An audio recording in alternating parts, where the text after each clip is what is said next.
Бага насны хүүхдийн хөгжлийн цогц шийдэл. 2-5 насны хүүхэдтэй эцэг эхчүүдэд өгөх зөвлөгөө. Амны хаалтаа зөв зүүцгээе. Амны хаалтаа зүүхээс өмнө гараа спиртэн суурьтай ариутгагч эсвэл халуун бүлээн усаар савандж угаана. Амны хаалтаа зүүхдээ ам хамраа бүрэн хааж, зай завсар байгаа эсхийг шалгана. Нэг удаагийн амны хаалтыг 3-4 цаг тутамд солино. Амны хаалтыг тайлахдаа бохирдсон хэсгээс барилгүй шууд хогийн савнд хийн.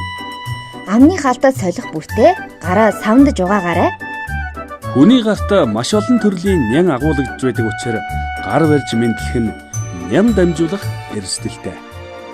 Гар барилгүй гараа даллаж мэндчилж сурцгаая.